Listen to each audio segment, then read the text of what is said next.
લોક લાડીલા નેતા 103 ભાવનગર ગ્રામ્યથી જેઓ હંમેશા પ્રતિનિધિત્વ કરતા આવ્યા છે એવા પરસોત્તમભાઈને જોરદાર તાલીઓથી આવકારીએ અને વિનંતી કરીએ આપના પ્રેરક ઉદ્બોધન માટે માન્ય મંત્રી શ્રી પરસોત્તમભાઈ સોલંકી સાહેબ.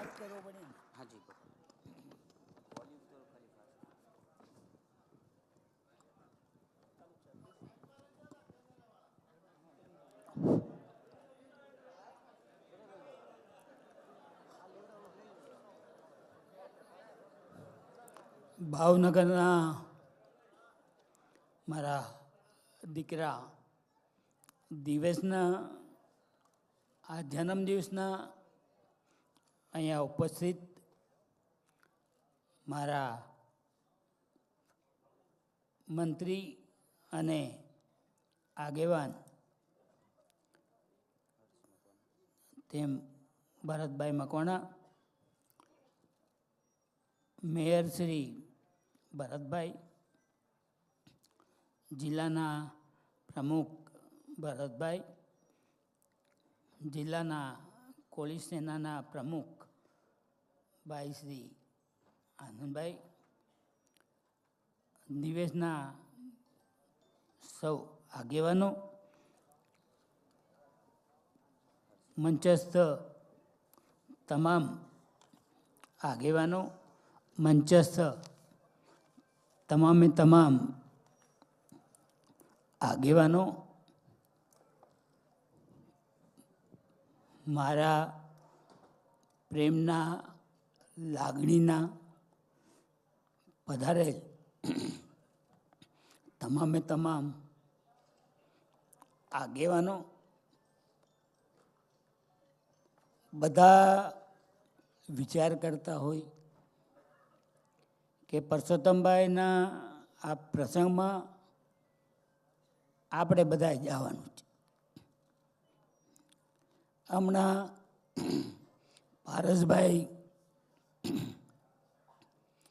જ્યારે બધી વાતો કરતા હતા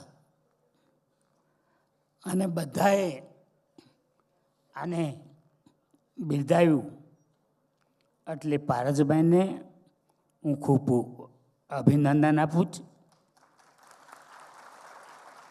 પારસભાઈ જે વાતો કરી ને એ મને બહુ ગમી, કેમ કે બધા ખુશામત આનંદ આવે એવી વાતો કરતા. પારસભાઈએ દ્રષ્ટાંત ટુ દ્રષ્ટાંત જે વાતો કરી એ મને બહુ ગમી. ભવિષ્યમાં મારો કંઈ બી પ્રોગ્રામ હોય તો પારસભાઈને એ કહું છું કે હું તમને આમંત્રણ આપું કે ના આપું, પણ તમારે પ્રવચનમાં આવવાનું. બધા અહીંયા બેઠા જ. મારી તબિયત આ 2 મહિનાથી હું ખાટલામાં હતો. મારા પગમાં ગેંગ્રીન થઈ ગયું હતું અને જમણા પગના અંગૂઠોની બાજુમાં જે નળી હતી એને મારે કપાવવી પડી. બધાને એમ આવ્યું કે પરસોત્તમભાઈ કેમ નહીં આવતો હોય, પણ પરસોત્તમભાઈની તબિયત બહુ ખરાબ હતી. પણ તમારા અડધી રાતનો હોકારો આ પરસોત્તમ સોલંકી, ભલે હું બીમાર હોઉં ગમે એમ હોય, પણ મારા કોઈને બી કંઈ બી તકલીફ પડે ને તો પરસોત્તમ સોલંકી તમારા માટે જ છે. તમને કોઈને ઘણાને એમ લાગતું હોય કે પરસોત્તમભાઈ બહુ સોનો ભાષણો કરી અને વાર્તો કરતા, પણ એમાંનો હું કોઈ નથી.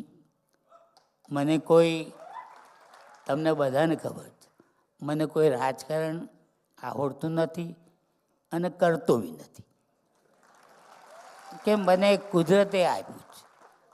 આ 30 વર્ષથી ભાવનગરના 56 ઘોઘાનો હું જ્યારે બી ઉમેદવારી કરું તો આપણો સમાજ છે ને, કોળીના દીકરા તરીકે એ લોકોએ કાંઈ જોયું નથી.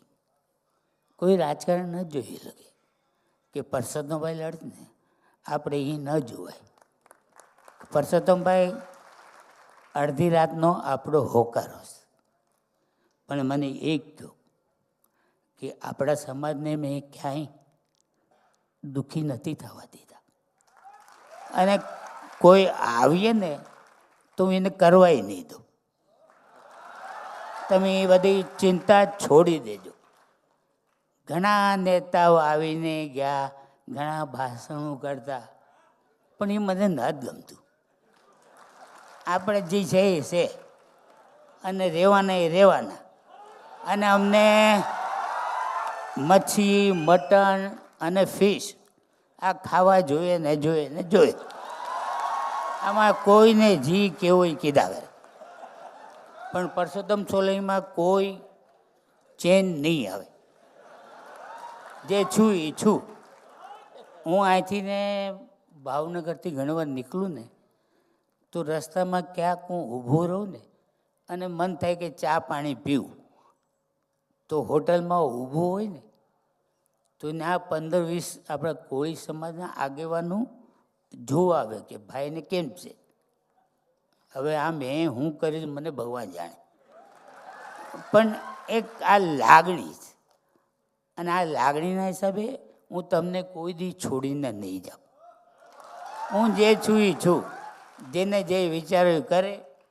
હું આ 6ઠ્ઠી ટાઈમ આ MLAમાં આટલી મોટી લીડથી હું જીત્યો, અને મને મિનિસ્ટર બનાવવો પડ્યો. આનાથી તમને વિશેષ હું કહી શકું. જેને જે વિચારતા એ કરે.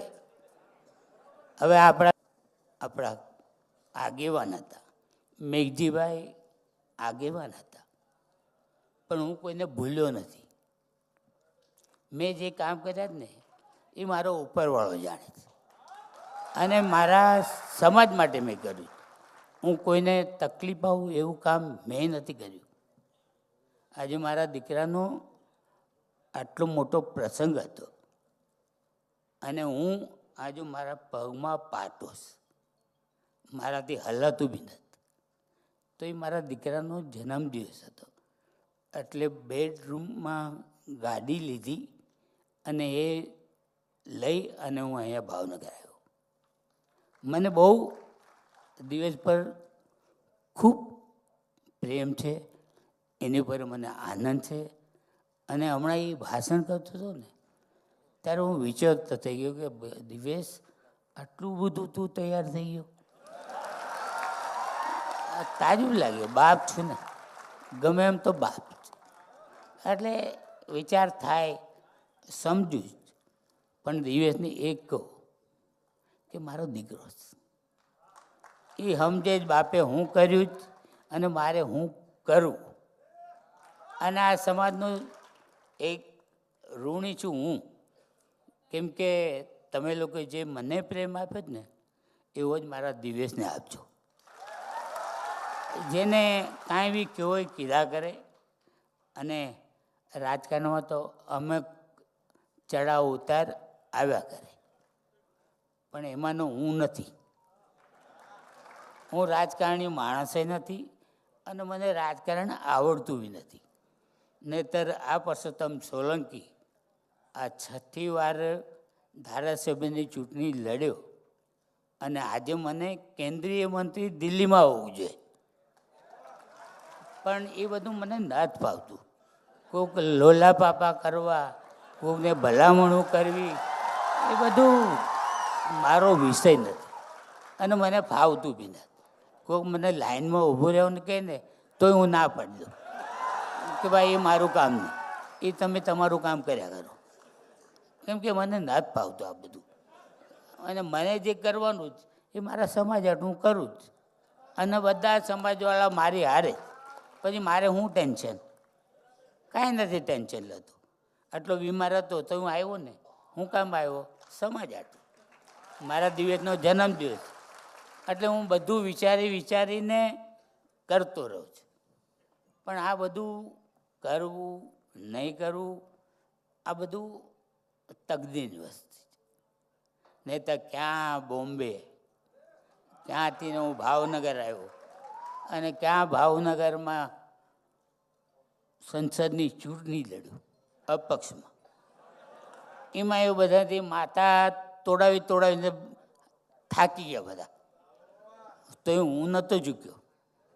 મેં કીધું લડીને લડી અને લડ્યો. એમાં 2000 મતથી હું પાછળ રહ્યો, પણ સમાજે તો મને સ્વીકાર્યો. આનાથી મને શું જોઈએ બીજું? મેં તો સમાજ આટલું જ કર્યું હતું. મને હું રાજકારણના લેવા દેવા? મને ઘણા મારા સમાજના આગેવાનો ઘણીવાર મને કહેતા કે પરસોત્તમભાઈ, તમે સંસદની ચૂંટણી લડો અને તમે હારી જાઓ તો? મેં કીધું હારી જાઓ તો કાંઈ નહીં, પાછો બોમ્બે. એ છે જ મારું. મેં કીધું એટલે તમે એ ચિંતા કરો માં, તમે મતદાન કરાવો અને સમાજના આગેવાનોને કહેતા રહેજો. આજે આ સંસદની ચૂંટણી વખતે આપણા કોળી સમાજની હાથબમાં એક મિટિંગ હતી. એટલે એમાં બધા કોળી સમાજના જ આગેવાન આવવાના હતા. એટલે મેં કહ્યું કાંઈ નહીં, હું આવું. પછી હું ગયો ને તો એ લોકોએ ના પાડી કે ભાઈ અહીંયા તમે મિટિંગ નહીં કરતા. મેં કહ્યું કેમ? તો કે તમે તો વયા જાવ અહીંથી ને પછી ભાઠા અમારે ખાવાના.